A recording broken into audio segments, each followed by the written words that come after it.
Hello, मैं doctor Vipin Mishra. मैंने bachelor of physiotherapy किया है।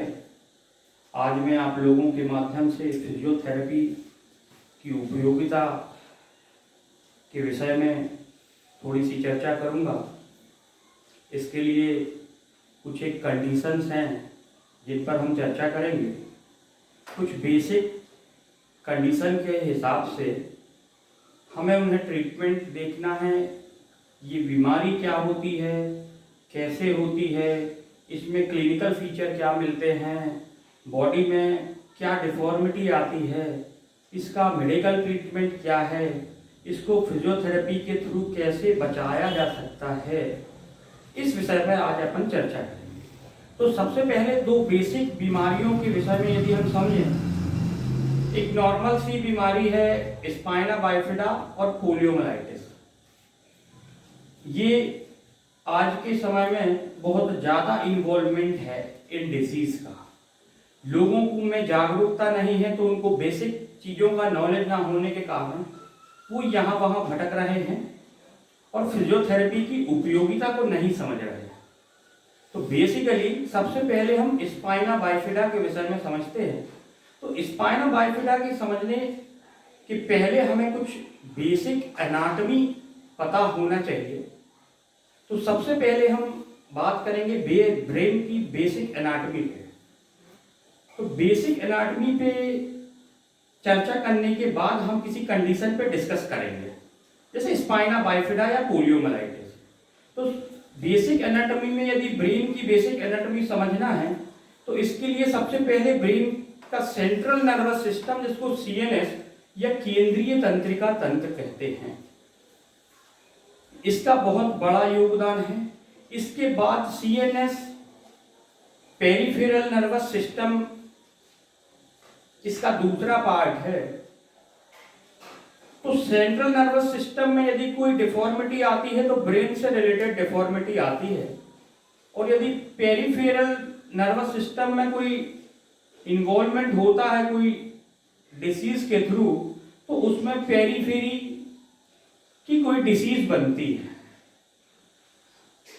अब सेंट्रल नर्वस सिस्टम से जो डिसीज बन रही है, जैसे कि सेंट्रल नर्वस सिस्टम में इन्वॉल्वमेंट के कारण मेनिंजाइटिस, एन्सेफेलाइटिस, बहुत सी चीजें बनती हैं।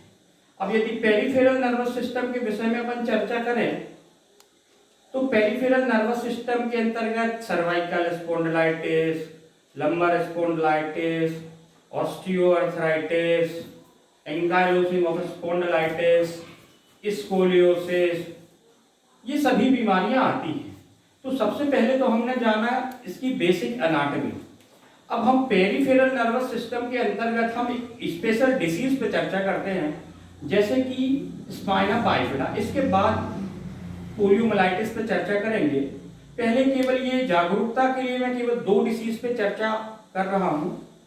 आज के बाद आपको अगले वीडियो में बहुत कुछ चीजें सीखने मिलेगी और फिजियोथेरेपी की उपयोगिता पता चलेगी। समाज में आज भी भ्रांतियां हैं कि फिजियोथेरेपी से कुछ नहीं होता, तो इसकी उपयोगिता साबित करने के लिए आज मैंने निर्णय लिया है। तो मैं अपन कुछ स्पेसिफिक डिसीज के विषय में चर्चा करते हैं, जैसे कि स्पाइना बाइफिडा। तो स्पाइना बाइफिडा हम पहले ही चर्चा कर चुके हैं कि ये पेरिफेरल नर्वस सिस्टम का पार्ट है। अब पेरिफेरल नर्वस सिस्टम में सबसे पहले तो कुछ एक चीजें ऐसी हैं, जैसे कि definition, incidence, etiology, type, clinical feature, investigation, medical treatment और फिजियोथेरेपी ट्रीटमेंट। इसके बाद कोई डिफॉर्मिटी ना बने, उस डिफॉर्मिटी का ट्रीटमेंट। तो सबसे पहले डेफिनेशन। तो स्पाइना बाइफिडा का डेफिनेशन बेसिकली ये होता है कि लेग, सबसे पहले ये समझे कि स्पाइना और बाइफिडा क्या कहलाता है।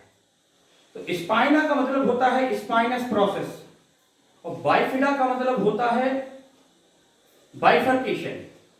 तो डेफिनेशन बनती है, the lack of fusion of posterior neural arches of vertebra is known as spina bifida.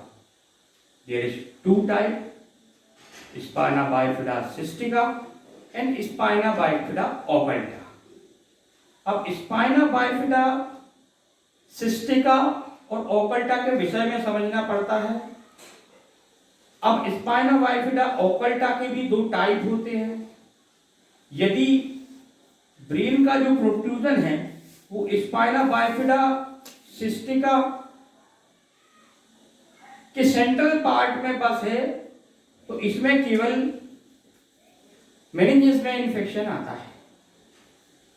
और यदि ये पेरिफेरल नर्वस सिस्टम से कनेक्ट हुआ है तो इसमें पेरिफेरल डिसीज बनती है, जैसा कि हम पहले भी चर्चा कर चुके हैं। अब देखते हैं, डेफिनेशन हो गई, टाइप हो गए। अब स्पाइना बाइफिडा सिस्टिका के दो और टाइप होते हैं, मेनिंगोसील और माइलोमेनिंगोसील। अब इसके बाद सबसे बेसिक चीज आती है कि स्पाइना बाइफिडा कितने लोगों को कब कैसे होता है। तो 1000 लोगों में 3 व्यक्तियों को ये स्पाइना बाइफिडा की समस्या हो जाती है और इस पर ध्यान न दिया जाए तो जीवन भर के लिए विकलांगता आ जाती है। और उस विकलांगता से बचने के लिए फिजियोथेरेपी, और आज जो विकलांगता आ चुकी है उसके लिए फिजियोथेरेपी, तो कोई डिफॉर्मिटी यदि बन गई है, जैसे कि CTE बन गया है, पैर पोलियोमाइलाइटिस हो गया है, तो फिर इसका ब्रेसिंग करके, ROM एक्सरसाइज करा के, strengthening, stretching, range of motion, mobility, joint mobility, इसके थ्रू इसका ट्रीटमेंट होता है। तो हम बात करते हैं क्लिनिकल फीचर में। अब स्पाइना बाइफिडा हुआ है तो सीधी सी बात है, या तो सेंट्रल नर्वस सिस्टम स्ट्रोक हुआ है या पेरिफेरल नर्वस सिस्टम स्ट्रोक हुआ है। अब बेसिकली पेरिफेरल नर्वस सिस्टम का पार्ट है स्पाइना बाइफिडा। अब इस चीज में यदि हम देखें तो स्पाइना बाइफिडा में क्लिनिकल फीचर क्या क्या आते हैं, क्या क्या डिफॉर्मिटियां बनती हैं। अब इन चीजों में सबसे बेसिक चीज होती है कि ब्रेन का इन्वॉल्वमेंट है, सेंट्रल और पेरिफेरल नर्वस सिस्टम का इन्वॉल्वमेंट है। तो सबसे पहले सेंसेशन जाता है, इसका मतलब है मोटर लॉस और सेंसरी लॉस। सबसे basic clinical feature diagnosis point के लिए होता है अर्नल चेरी मालफॉर्मेशन। इससे स्पाइना बाइफिडा का पता चलता है। अब कॉन्जेनाइटल डिसीज हो सकती है, कोई डिफॉर्मिटी बन सकती है, क्लिनिकल फीचर दिखता है। अब हिप में कोई डिफॉर्मिटी बनती है, नी जॉइंट में बनती है, एंकल जॉइंट में बनती है, तो इसके विषय में आगे के वीडियो में चर्चा की जाएगी। अब बेसिक चीज आती है ट्रीटमेंट। तो सबसे पहले तो स्पाइना बाइफिडा का मेडिकल ट्रीटमेंट सीधे फिट होता है कि इसका सर्जिकल ट्रीटमेंट ही बेसिक है। यदि मेडिकल ड्रग्स वगैरह देखें तो एसिटाजोलामाइड, फ्यूरेसेमाइड, ओरल गेरेसोरॉल वगैरह दिया जाता है। इसके बाद आता है अपना बेसिक फिजियोथेरेपी ट्रीटमेंट। तो फिजियोथेरेपी ट्रीटमेंट में सबसे पहले तो डिफॉर्मिटियों पर ध्यान दिया जाता है कि पेरिफेरल नर्वस सिस्टम के अंतर्गत कौन कौन से ज्वाइंट अफेक्ट हो रहे हैं, उस तरह की इसमें डिफॉर्मिटी मिलेगी। हिप ज्वाइंट अफेक्ट हो रहा है, स्पाइन अफेक्ट हो रही है तो स्कोलियोसिस होगा, काइफोसिस होगा। नी ज्वाइंट अफेक्टेड हो रहा है तो जेनुवेरम और जेनुवेलम डिफॉर्मिटी होगी। यदि एंकल इन्वॉल्वमेंट है तो CTE कंजेनाइटल टेलिपस इक्वाइनोवेरस डिफॉर्मिटी होगी। तो डिफॉर्मिटी के लिए प्रिवेंशन है, इसी को ट्रीटमेंट भी होती है। ट्रीटमेंट स्पेशल होता है। अब इस संबंध में हम देखें कि यदि काइफोसिस और स्कोलियोसिस हो रहा है तो मिल्वाउकी ब्रेस, बोस्टन ब्रेस। यदि कोई नी जॉइंट में कोई इन्वॉल्वमेंट हो रहा है तो स्वेडिश ब्रेस। अब एंकल में इन्वॉल्वमेंट हो रहा है तो कंजेनाइटल टेलिपस इक्वाइनोवेरस शूज वगैरह हैं, ये देखिए इस ट्रीटमेंट को किया जाता है। ये डिफॉर्मिटी का प्रिवेंशन है। अब हम बात करते हैं बेसिक फिजियोथेरेपी। अब बेसिक फिजियोथेरेपी बहुत कॉमन होती है कि सेंसरी मोटर सब अपन ने जान लिया कि कहाँ से क्या हो रहा है। तो ये ट्रीटमेंट बहुत आसान है, आप स्वयं कर सकते हैं।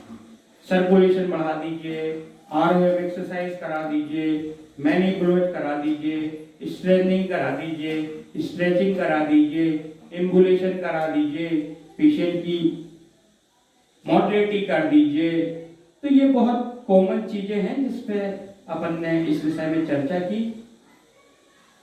मैं थोड़ा बहुत इस विषय में आपसे चर्चा कर पाया, इसका पूरा श्रेय मैं मेरे प्रोफेसर डॉक्टर आलोक मुखर्जी को दूंगा, जिन्होंने मुझे इतनी गंभीरता से पढ़ाया कि आज मैं आपसे फिजियोथेरेपी के विषय में कुछ चर्चा कर पाया।